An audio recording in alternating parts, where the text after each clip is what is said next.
Hello and welcome. I'm Patrick Curtis, your host and chief monkey, and this is the Wall Street Oasis Podcast. Join me as I talk to some of the community's most successful and inspirational members to gain valuable insight into different career paths and life in general. Let's get to it. In this episode, veteran member Deadline shares his story from struggling with ADHD during high school, surviving college, and finding his niche in healthcare enterprise architecture, how WSO gave him context on the level of competition for job interviews, his dramatic jump in pay at his latest role, and some wise advice on career paths and specialization. Enjoy this one.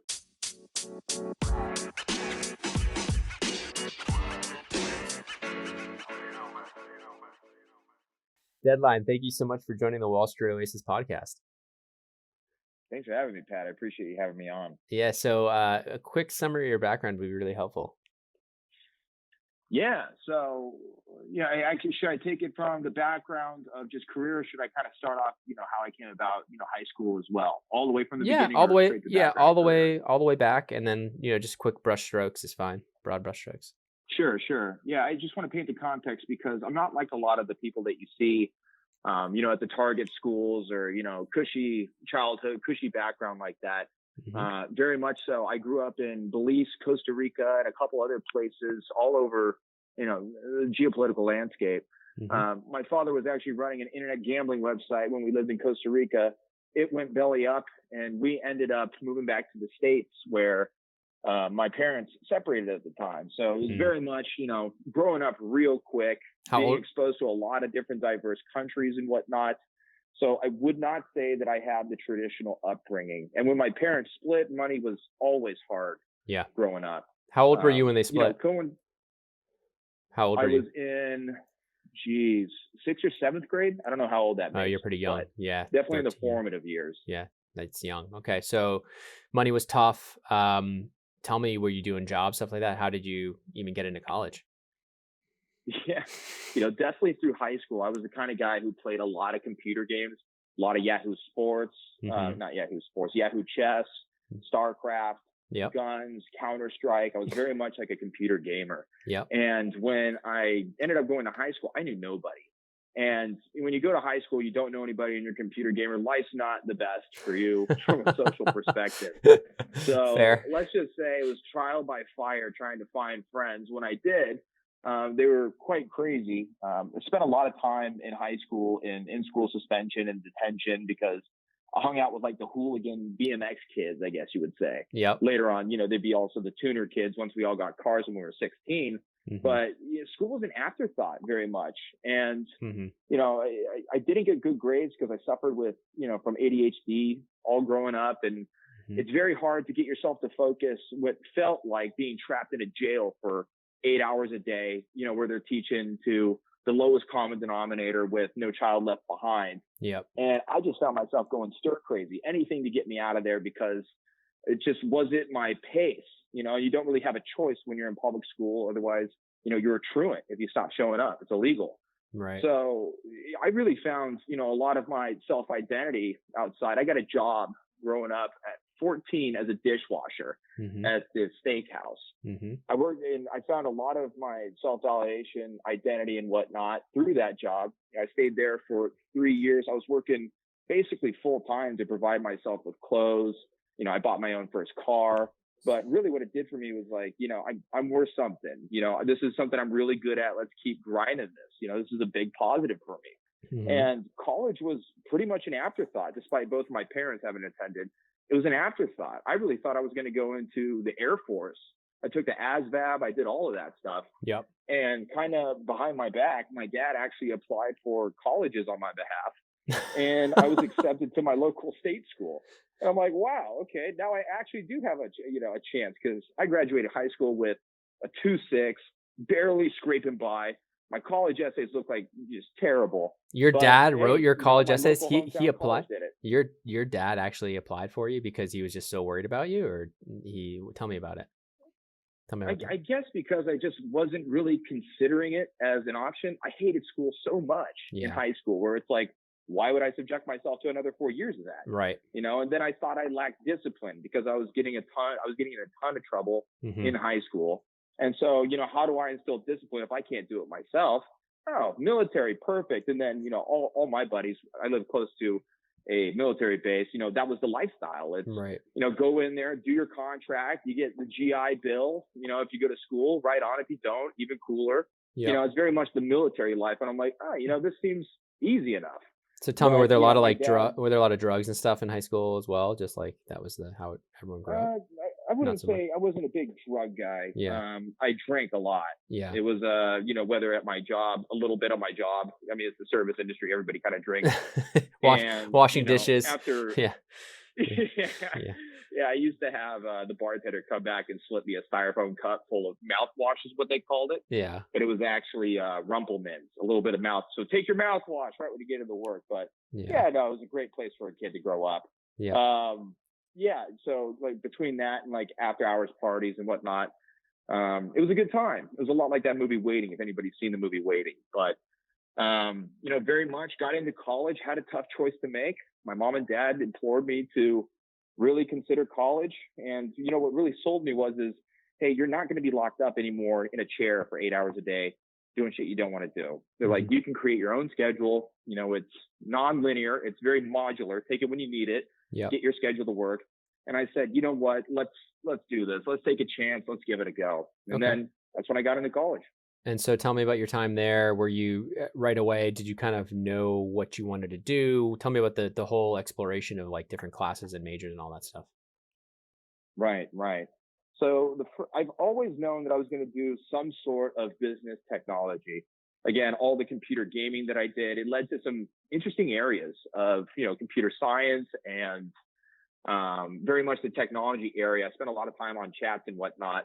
And I made money as a kid doing a lot of this stuff where, whether it was farming RuneScape Gold or, selling Yahoo chess rares, just weird internet goods. So I felt like I was already successful in the business technology area. And I knew that, I had the work ethic to pull something off, but I couldn't piece it together just yet. I had an idea that I wanted to do something along the lines of management information systems or computer science. Mm-hmm. But when I got into college, apparently you have to know math to do computer science. I suck at math. Okay. So immediately when I flunked out of my college algebra first class, flunked out, just flat out flunked out. It was intro to calculus. Just was not a strong suit for me at all. Yeah. And I'm like, you know what? You have to come to Jesus with yourself and realize that you're probably not going to be able to do computer science without a decent math foundation. Right. So I naturally, kind of swearing off the academic world. At the same time, I rushed a fraternity because, I was looking for, first of all, friends. It's great to be in a fraternity at, a good party school and whatnot. Good to be in Greek life. Mm-hmm. But more so it's, to kind of, because I was still in my own town, it was more so to develop that piece of, that polish, that what are, the upper class, middle class kids, like, how do they view the world? Kind of understanding and becoming part of, I mean, it's cheesy and cliche to say, but this brotherhood who could teach me a lot about how the world works and, developing that level of polish that you need to be successful after college. So were these kids like, were they good actual role models? Did you feel like they had their head on straight and they kind of knew what they wanted to do post college, or were they just too busy partying?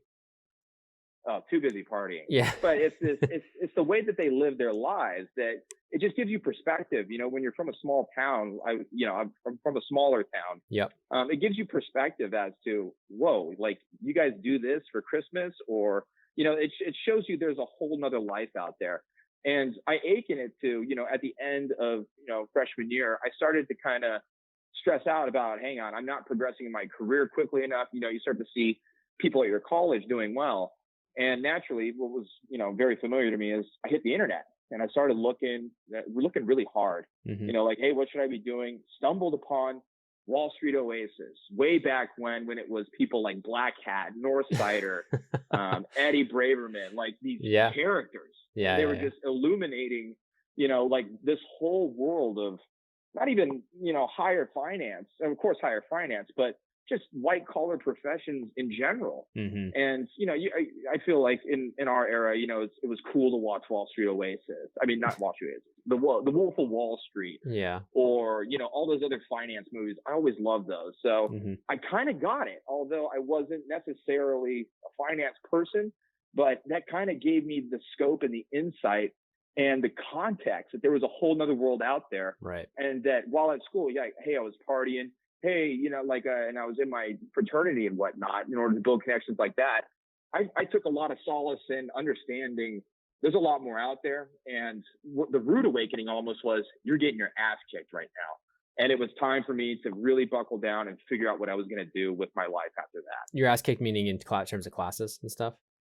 Or like just looking at everyone else? General, you mean just looking at everybody else? When you see the target school kids who talk about going, you know, summer analyst to full-time position to private equity. It's intimidating. It's intimidating. Private school. Yeah, it's intimidating for sure. I think there's a lot of that. Very much so. Yeah. So kind of open up that world, give you that context of like, okay, well, here's where you could actually reach to if you applied yourself potentially.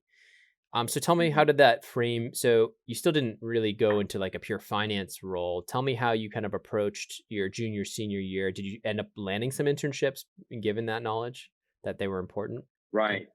Definitely. That's exactly what I did. And at the beginning, I had landed a little help desk job at a hospital. And, you know, you're reading all these macro reports and how hot, healthcare is.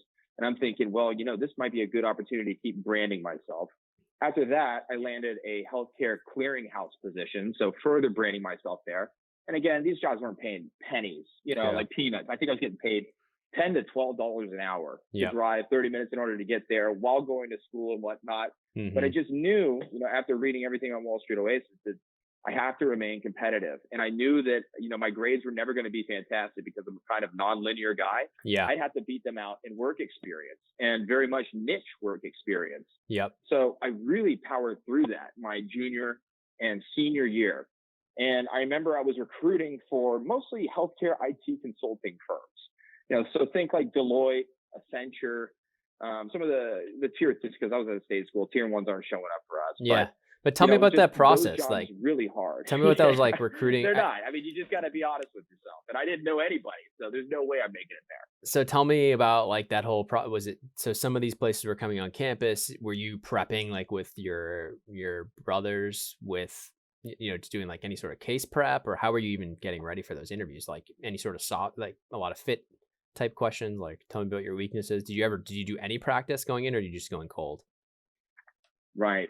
So I hit up Wall Street Oasis because all my fraternity brothers, they were planning on somehow, nepotistic commercial real estate, or they knew a guy who worked at Dell, or you know what I'm saying? There was money in your frat, basically.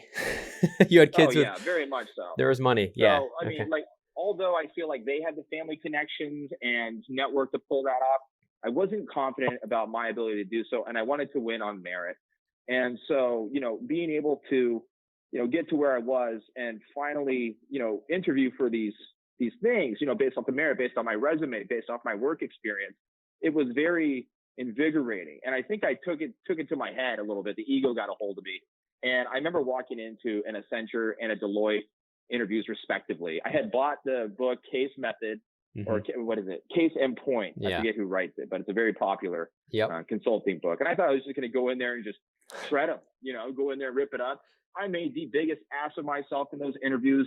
And it was just due to a lack of understanding, not prepping as hard as I should have, and really not understanding the professional interview experience. And so I busted out of those first two interviews. But that's super common, man. I can tell you, even at undergrad, I think it's very common for like, especially, I feel like especially guys, like the overconfident, like 19, 20-year-old going in, like, especially if you're comfortable around people and you're a good conversationalist, like you have the energy, right? You have you're comfortable talking. You're like, I'm just going to go in and kill this. And then like it gets down to the actual like tactical, like, okay, I need to set up this case now. And you're like, oh shit.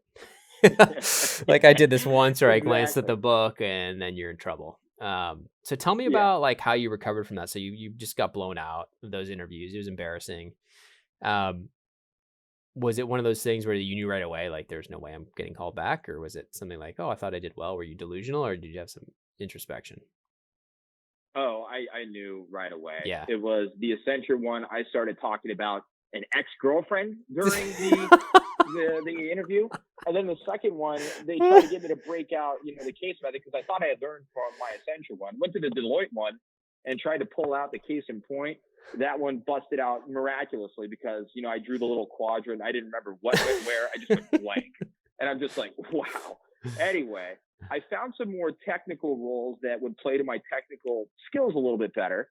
And they were healthcare branded. Why did you think you had technical? Why did you have technical skills? Where did you get that? Just from like the internet stuff you had done back in the day? I am a big proponent of you learn about 90% of the stuff you do on a job as opposed to, reading it. It's the application of this type of stuff. Yeah. So, a lot of technical skills, like let's say Java programming, understanding how to script, just little tiny things. I would call them like business process automation type stuff, and then just general technical understanding because I worked as a system analyst and a help desk technician. It really helped to, that was my job. I had to be good at it.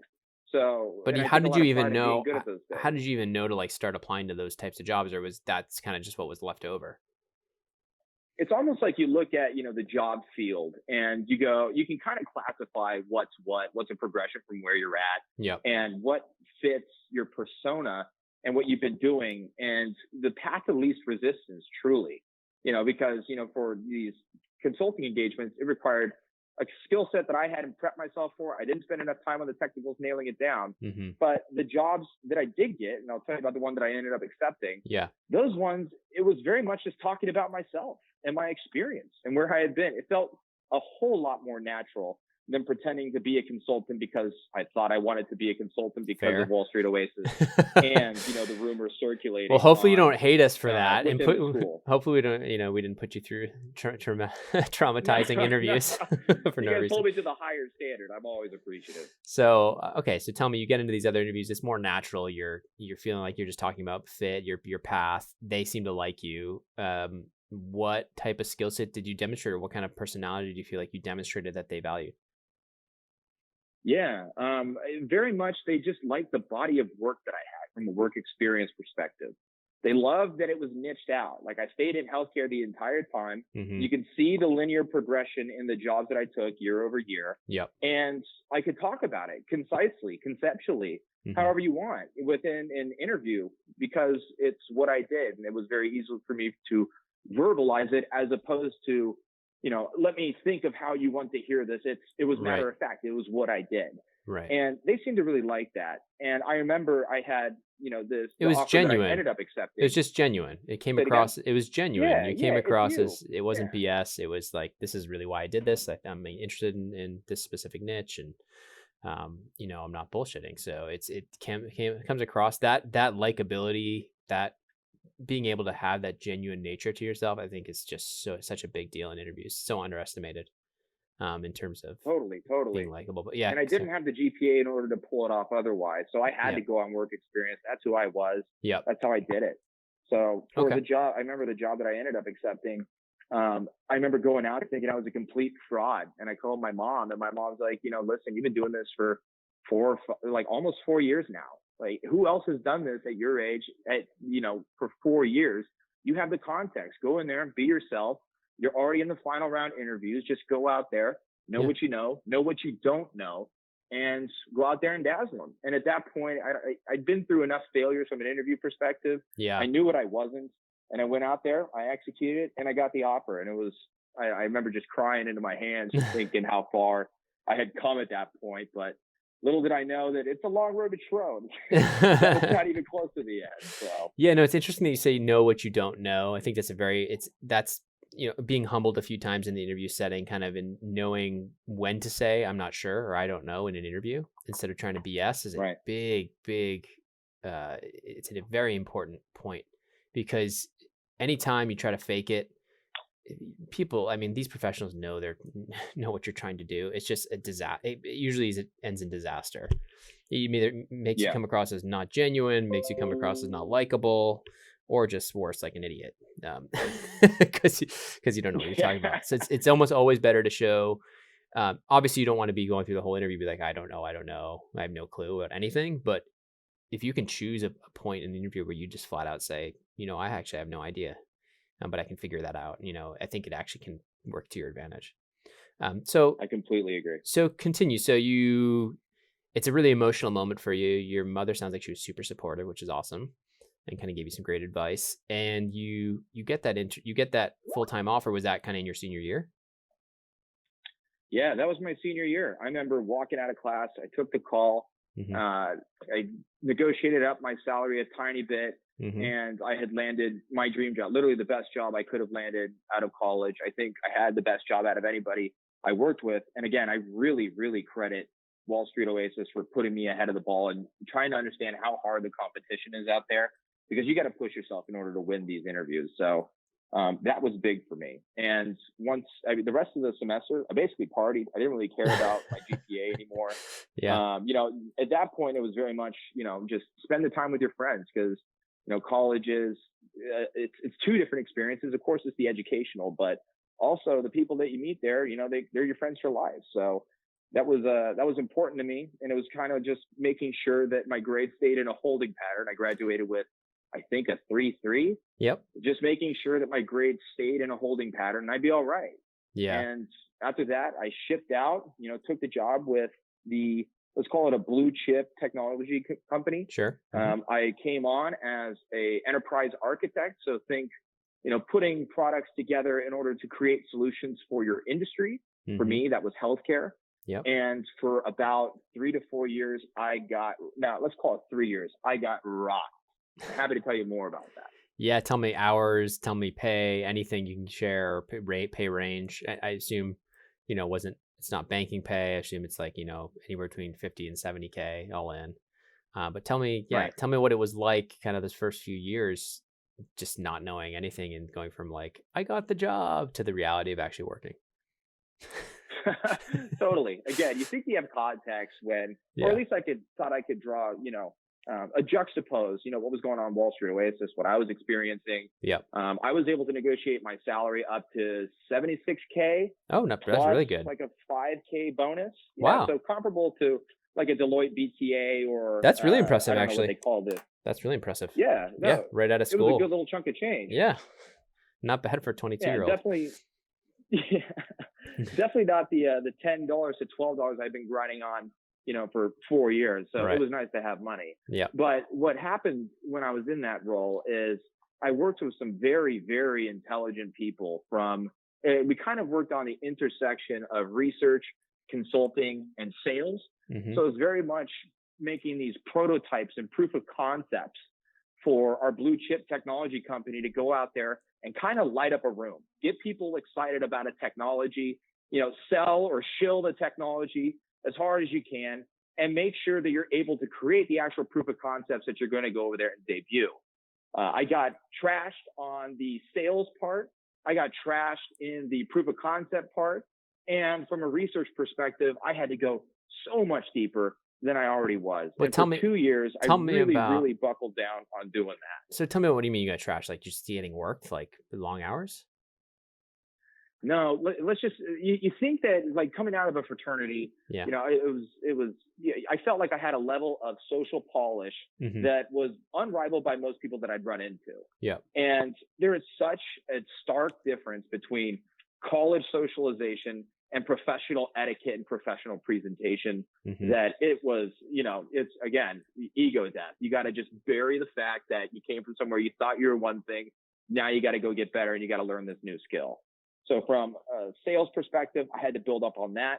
Yeah. I came in double majored. I really thought I knew my stuff from a healthcare technology standpoint. Yeah. I got buried by PhDs and people who patented a lot within the firm. Yeah. Who, would come up with these ideas, the project leaders, the leading architects, the distinguished engineers, these people would just shred me technically. Yeah. And, there's a guy who stamps out POCs in 3 days. It took me 3 months probably. Yeah. So it was just like, oh my God, I'm behind. So POC being proof of concept, 2 years, proof of concepts or something. Is that what it POC? In everything, really, the sales aspects of the presentation. It sounds like it's a role that's kind of like a consultant / blend between marketing and, well, it's an architect, right? I guess you're taking the technology and trying to figure out what specific areas that you guys can sell into, specific sub industries. Is that accurate? Yeah. And like how to frame the technology. Definitely. So for instance, let's take a healthcare payer. They have a lot of fraud that goes on within the healthcare payer system. That's health insurance companies. Yep. And, so we noodled and we researched. We did all the, qualifying of the business plan. Like, would this make sense? Could this sell? And then if we got enough yeses and enough backing corporately, enough corporate sponsors who wanted to see it happen, they fund it. And then we have to build what we've been pitching. Right. And so we go over there and I would take like either a database function. I was responsible for the database but again, this is not software engineering, I would say. This is very much like, okay, we have this idea conceptually. How do we make this work? How do we stitch it together? So a lot more integration as opposed to actually writing software, but it was still very hard. So tell me about your first couple of years. Skill to do it. Yeah. So like your first couple of years out of school, like what does your day look like? Like, let's use that example. So some sort of fraud thing. So like you're trying to put up some sort of fraud solution together. So you're coming in, let's say you're working on that specific project. What are you doing? Right. Like all day? Meetings? Okay. So I get pulled on to a team and, let's say they debut, hey, this got funded. We have an executive sponsor who wants to fund this because they're going to run that down through their sales channels, incite interest, and hopefully generate revenue at the end of the day. Okay. It gets approved. The project lead, the architect in there, basically knows what everybody is good at, what skills they bring to the table. And for somebody like me, I was very much a zero value add. So they give me like the lowest hanging fruit on the tree. Hey, junior, don't mess this up kind of stuff. Yeah. And after a while, you're kind of tired of, being that individual. So you really go in there and you buckle down because you want some of the more responsibility, some of the more action, the cooler parts of the technology. Right. So you definitely start at the bottom. And at the beginning of projects, I remember going into work. I get into work at 5 or 6 a.m. sometimes. Jeez. And it would just be me reading documentation on a technology that I had to stand up. Or, what was I going to, whatever I was assigned, basically. If I'm doing the deck, if I'm doing the database, if I'm doing the front ends. And again, they wouldn't give you anything too crazy outside of your skill set. Yeah. But I'd say every project I had to self-study for at least 2 weeks to even understand what I was doing. So I was dead weight for the first 2 weeks. Then you go in there, you apply it. Some guy who's, 2 levels senior than you, knows way more than you, is going to shred your project. Yeah. Then you go back and you do it again and, rinse and repeat. It was very much, just a grind technically to understand how to pull these things off. And it took time. It took a lot of time, a lot of pride, a lot of time, a lot of ego. So were your reviews kind of bad the first few years, or are they getting better each year? How did that progress? So thank the Lord, I had some peers with me. There were 5 of us, maybe 7 if you count some others who joined on. There were 7 of us. And I was getting my clock cleaned on the team. Don't get me wrong. But they all thought that was how it was. I was a junior. Compared to my peers, I was smoking it. I was over there, I was able to actually pull off these, little marginal tasks. But, I was definitely ahead of the pack there. Okay. So although I was a complete, value negative on my team for, a decent amount of time, they go, compared to your peers, you're actually, not doing too bad. I also had to go do presentations and client calls and stuff like that when I went out to go pitch the actual prototypes. And my progress there was really good as well. So although I thought I sucked compared to my team, the technical people and the really good salespeople, I still sucked. Yeah. But I was getting better, and I took solace in. I really liked, working for really smart people because they challenge you. People who are good at what they do, because they challenge you, they show you where you are, and you got to keep going in order to get to the next level. That's what I did. At any point, did you pick your head up and be like, okay, what is it? What's the next step? Like what? I guess we can kind of start talking about like, when did you start looking for a transition? What was the thought process behind that? Did you even know where to look? I mean, did you have a mentor? Like, what was going on in this whole process? Right. So probably about 2 years into it, I had developed a pretty good fundamental understanding of computer science theory and enterprise architecture. Yep. So I understood what was coming down the pipe from a project perspective. I could piece it out, and I could usually integrate it with very little help at the end there. And I was finally good at that.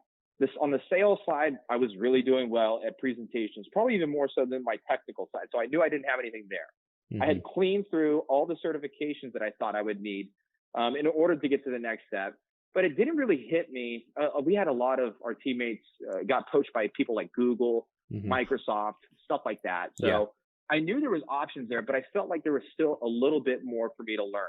Yeah. I kept progressing. I got deep into some technologies that I thought would be useful for me later down the line, notably blockchain. Yep. Spent about a year and a half doing pretty deep stuff on the blockchain side of things. Mm-hmm. But it got to a point to where it's like, patents, white papers, the stuff I was doing started to become, you start asking yourself, what's next? Yeah. And I wrote about this on Wall Street Oasis that, at my job, there wasn't a lot of upward mobility once you got past the first jump. I made it to lead architect. Yeah. After that, it got very vertical. And the odds of you making the jump internally were very slim, at least in my organization. Mm-hmm. And then I looked externally and found that it was, I'm not going to say nigh impossible, but it was going to be very hard for me to lateral over to another business unit. But I knew in the back of my mind, it's like, I'm pretty good at this job. I have all these external facing certifications. Mm-hmm. And it just got to a point to where I wasn't seeing the vertical mobility I was looking for. Yeah. And I didn't jump ship when everybody else jumped ship. And I was happy for doing so because I had built up, this technical sales acumen that I think was nearing world class, maybe not on the technical side, but the sales side for sure. Yeah. And it just got to a point to where it's like, if you guys aren't going to listen to me, or if you're not going to, show me the way up, I have to look externally. And so, I really worked on my LinkedIn profile, mm-hmm. Polished up my certifications. Tell me about the certifications. You've mentioned you've mentioned the certifications a few times. Is there specific ones for like this type of enterprise architecture type career or role? Oh yeah. I definitely, to anybody listening, I recommend taking, if you're thinking about a role like this, vie for the Cisco Certified Network Architect. That'll give you a very sound understanding in networks. Mm-hmm. I recommend the AWS, Amazon Web Services Solution Architect certification. That'll give you a good idea as to how to plug componentry together in order to create solutions. Mm. And I'm trying to think of any other certifications that I have that I really like. Those two right there, I think would give you a fantastic base for a technical base for understanding how to create solutions, especially these days and age where everything's in the cloud.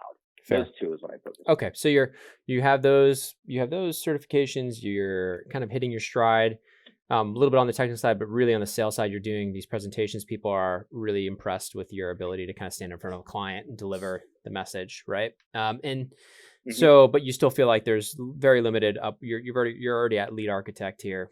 And so you start polishing your LinkedIn profile. And then how are you looking at jobs? Is it similar large companies where you're looking at like other enterprise architect roles, or like what's the next trend? What's typically the next level up for this type of role? So what I was trying to do at my blue chip technology company was very much level up to, lead architect or at a higher level, or, they call them client CTOs or CTA, client technical architects. Mm-hmm. But those positions just weren't opening up. And I knew what the position looked like. It was very much like those two roles that I knew of internally, but I was just looking for them externally. And I applied to these jobs primarily, not because I'm lazy, but because I thought there was plenty of opportunity on LinkedIn, and mm-hmm. LinkedIn only, really. I didn't do Monster. I didn't do Indeed. I didn't do any of those. I found everything that I was looking for on LinkedIn. So, mm-hmm. You go in there, you go through the automated process. And after about spending a month, I had 5 interviews because of the experience I had accumulated and my specific niche skill set in the healthcare industry. Yeah. And so when those jobs became available, they weren't plentiful, but there were so few people who could do those types of roles that I almost always made it to the second round of these interviews. Right. And the firm that I ended up signing on with, they were standing up a healthcare vertical. Think of this as a large Fortune 20 firm with a corporate let's say an initiative internally to stand up a healthcare vertical in order to sell their products better to healthcare clients. Got it. And the job required, it was kind of written as a low level executive. You got to go out and you got to preach the good word of the firm, the products, how they're changing healthcare, how they improve clinical outcomes and change lives. But also there was, not only that speaking portion of it, but also, solution orchestration and, like a business development component of it in order to get the right partners in there. Right. And, working on with some of the more strategic partners, the larger partners. So all those things right there really appealed to me. I applied, originally got declined, and they came back and told me, hey, would you like this role? And it was a role probably, a level below. I said no, because again, I wasn't desperate. I had 5 other interviews outstanding. Right. They end up calling me back and they go, hey, the other candidate fell out. You're back in. We'd love you to meet and interview with our senior vice president in order to kind of, give it the check mark. I interviewed with him. Everything went fantastic. And I've been working here ever since. Cool. And tell me about that. So it seems like are you managing more people at this new role? Is it more speaking? Tell me about that. Or is it more like just, Sure. you're more senior, right? So it's less about doing the actual architecting, I'll call it, and more about just the messaging around it. Is that fair? Right. Yeah, no, that's very fair. And again, I went from healthcare solutions architect to director of healthcare industry solutions, or that type of more abstracted away from the technology, just as you mentioned, because you're more senior and whatnot. Yeah. But I was not given a team. I am an individual contributor, and very much they were trying to stand up this vertical, and I was very much in charge of external facing collateral, ensuring that the solutions that we were running out were sound, that they made sense to the business. Okay. I did a lot of proof checking. I spent a lot of time building my own content, my own material. I spent the first 6 months really trying to understand, the product portfolio and what we could stitch together that would sell, that would add value to these businesses. So I'd say for like the first year, it was very much standing this thing up from the ground up. How was our firm going to come to market in the healthcare vertical? Got it. And then going out there and spreading the word. So there's the speaking portion of it all. And I remember going to all these speaking events. You'd start off internally, taking those who would come and visit the firm. They pay for their flights and they go, okay, pitch the vision to these people. I would bomb because it was, the next level of I was no longer talking to business technical people about the solutions. You had to abstract it and you had to talk about it from a business perspective. Yeah. Which I kind of did at my previous firm, but this just illuminated that it was a completely different audience, talk track, agenda, audience, all the above. Yeah. And so for the first year, I really struggled from a presentation standpoint. I remember asking my boss, and he was trying his best to help me out. He's like, hey, I think you'd be good for Toastmasters. I'm like, dude, I don't suck that bad. I just need some more reps under my belt. So spent, the year really getting it in and dialing it in.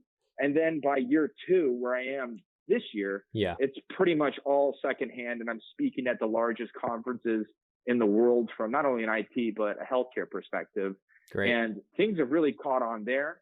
And the other types of, the other facets of my business, the strategic partnerships, the business development, the solution orchestration. I have enough political capital and not an aura, but like people know who I am to a degree. They know that I put in hard work. They know that my ideas are sound. They know my brand. And so I've really been able to leverage that after the first year of really putting my head down and getting my ass kicked to the second year where it's like, all right, I've arrived. Here we go. Fair. So tell me a little about you were pretty well paid coming out of undergrad.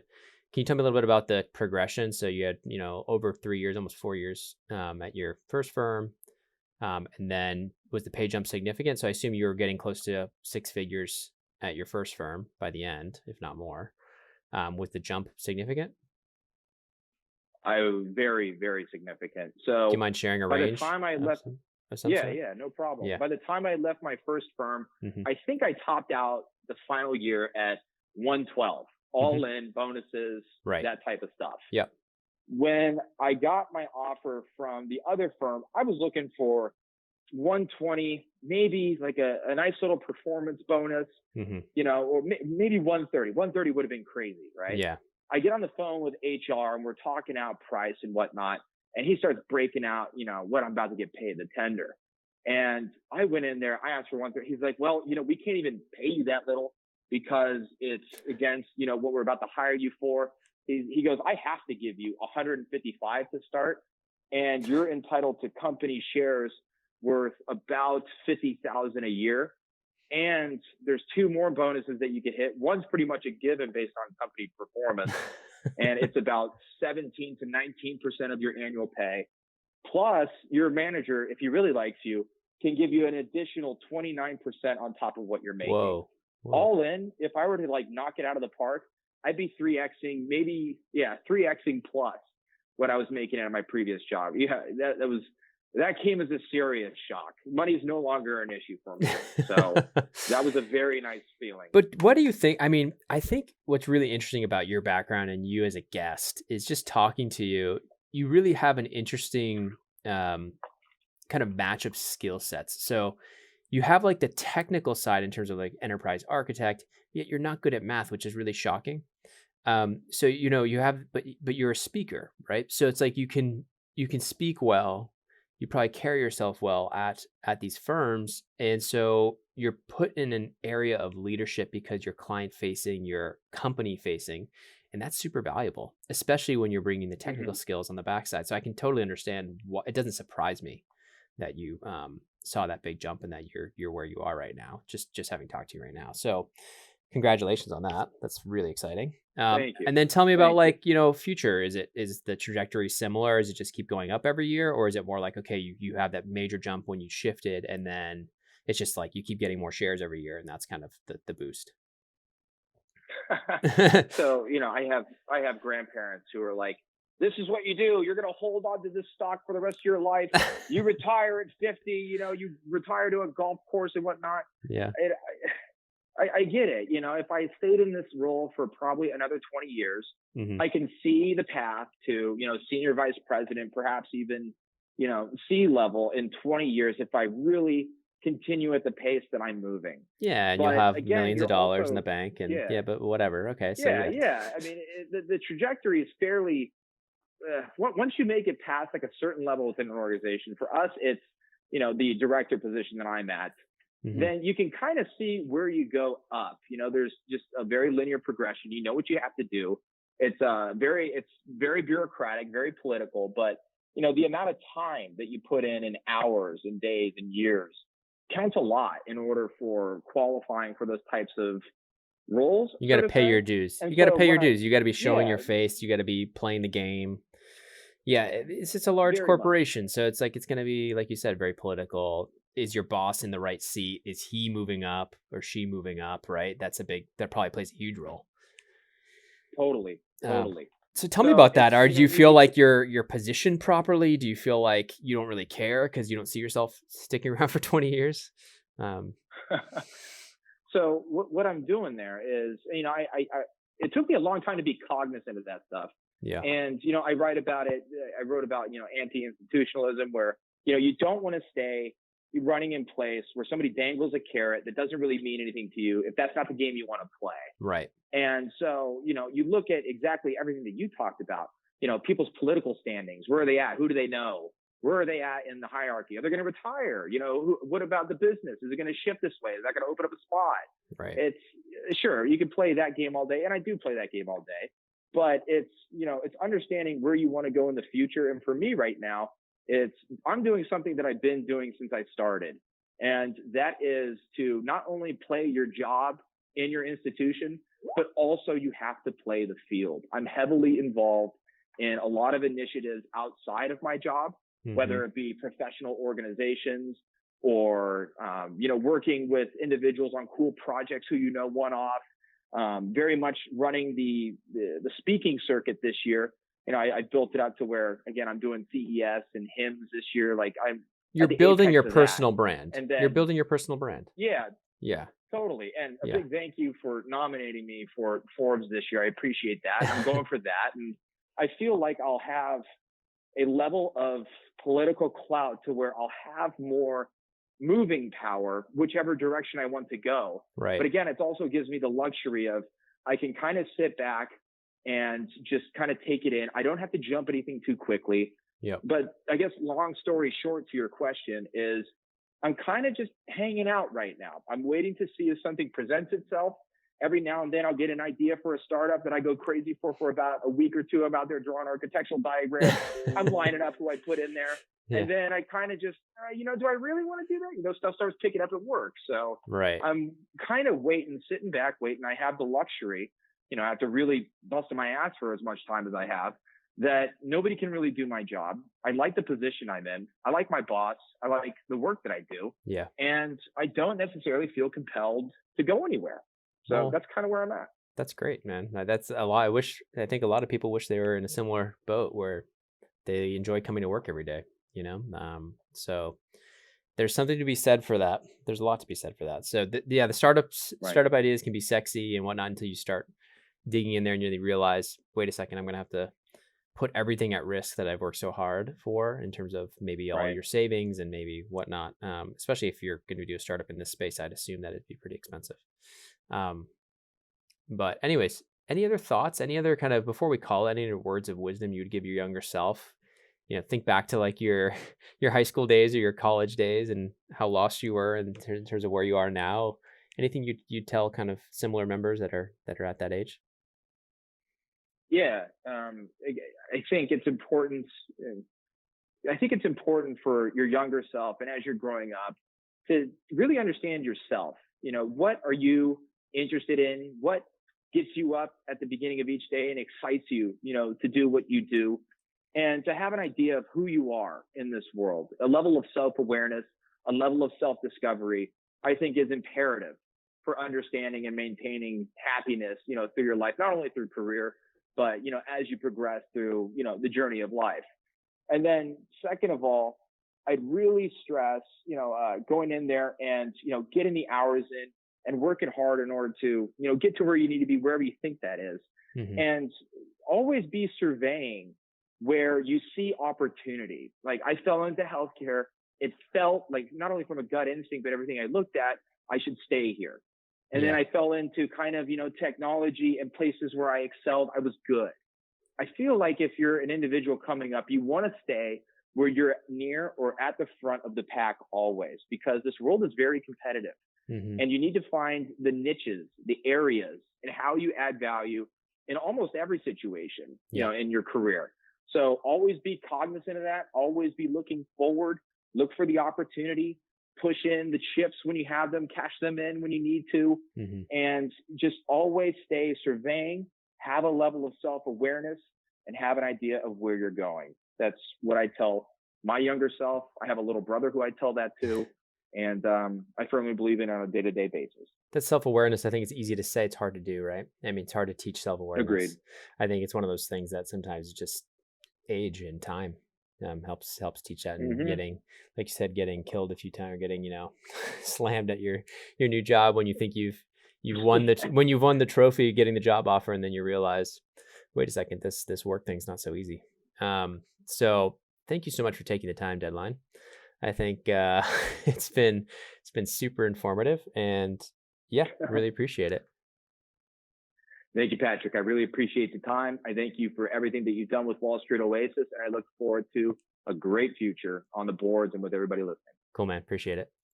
And thanks to you, my listeners at Wall Street Oasis. If you have any suggestions whatsoever, please don't hesitate to send them my way, patrick@wallstreetoasis.com. Until next time.